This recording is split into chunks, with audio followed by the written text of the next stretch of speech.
والسلام عليكم إخواني أخواتي في هذا الفيديو الجديد. كما تشاهدون، وزارة الدفاع الوطني الجزائرية. هذا هو البلاغ الذي أصدرته وزارة الدفاع الوطني الجزائرية. صراحة، النظام الجزائري يدين نفسه بشكل مباشر. غادي نحاول ما أمكن أننا نحل هاد البلاغ بصفة حيادية وموضوعية بعيدا عن التحامل. إذا إخواني أخواتي، كما نشاهد في هذا البيان، الواجهة البحرية الغربية بالناحية العسكرية الثانية ثلاثاء 23 أوت 2023 لحقاش عندك تصور أنه عندنا فكرة مسبقة على ضعف البيانات في الجزائر. في حدود الساعة 7:47، لاحظوا 47، بمعنى أن أولئك الخفر اتصلوا بالعاصمة، لأن الجريمة كانت في الظلام، وبالتالي اتصلوا بالعاصمة وخذوا الوقت الكافي ديالهم، ووصلهم القرار بالقتل. هذا اجتهاد، ولكن مجرد اجتهاد، ولكن من لاحظوا 19 47 مازال ما حلش الظلام. وحسب شهادة الأخ الضحية فإن الجريمة وقعت في الظلام. وبعد إطلاق تحذير صوتي وأمره بالتوقف عدة مرات، الذي قوبل بالرفض، بل وقيام أصحاب الدراجات المائية بمناورات خطيرة. أوكي. وبالنظر أن هذه المنطقة بمناورات خطيرة، تصور دير مناورات خطيرة بدراجة مائية كما قالوا جيتسكي.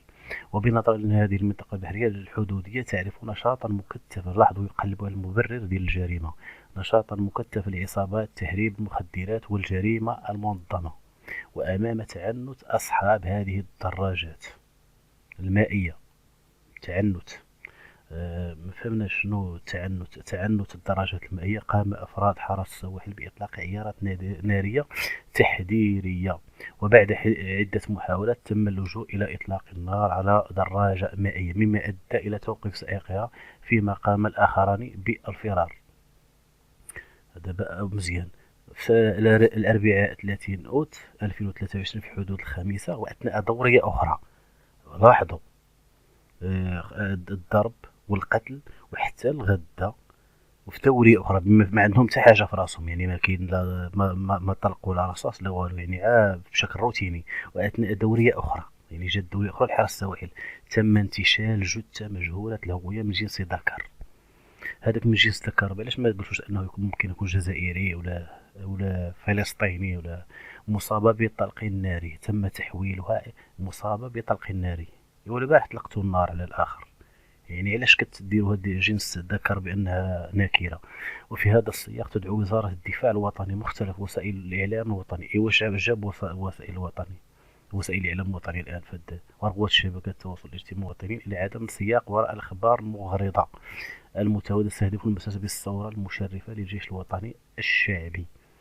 تصوروا هذا البلاغ. إذن هذا البلاغ الهدف ديالو وهو الصورة المشرفة للجيش الوطني الشعبي، بمعنى أنه جيشهم الوطني قد ظهرت حقيقته للعالم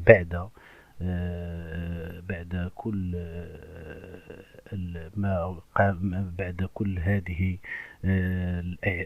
ما قامت به الصحافة الدولية والمنظمات الحقوقية، بمعنى أن الجيش الجزائري أصبح غير مشرف.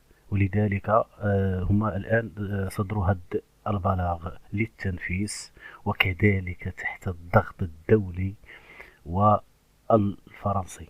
إذا مع كامل الأسف، بعد هذه الجريمة النقراء الآن كل ما كان يقوم به الذباب الإلكتروني الجزائري، الآن فضح كل شيء. ها هو اعتراف الجيش الجزائري بالجريمة، يعني هذا اعتراف. إذا الآن لدينا جريمة كاملة الأوصاف، مسألة المبررات ومسألة الأعذار تنظن بأن المغرب ما يتوقفش، وبالتالي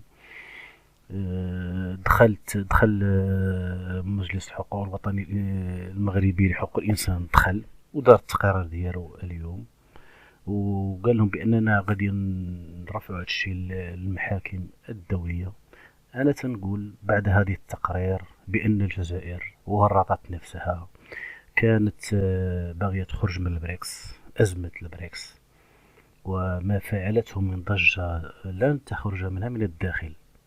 أزمة البريكس أزمة القرن بالنسبة للجزائر، لن خرجت من العشرية ولكن لن تخرج من البريكس.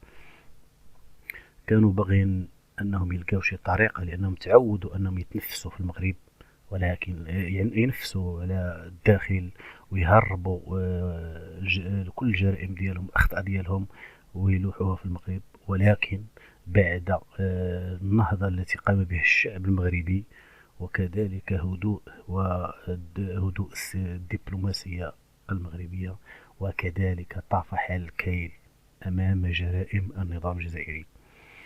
النظام الجزائري ملفه الآن جاهز، صورته واضحة، دولة وظيفية إرهابية وجودها خطير في المنطقة،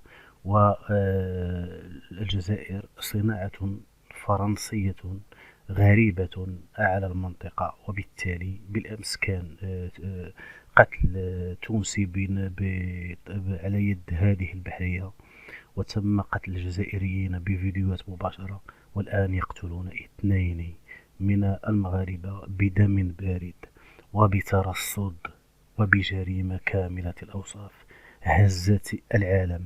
أقول بأن النظام الجزائري قد حفر حفرة لن يخرج منها سالما أبدا. إذن إخواني أخواتي، كان هذا هو موضوع هذا الفيديو حول بيان وزارة الدفاع الوطني الجزائري. كنتمنى تقبلوا هذا المنتوج وهذه المحاولات المتواضعة، وإلى موضوع ومحاولة أخرى، وشكرا لكم.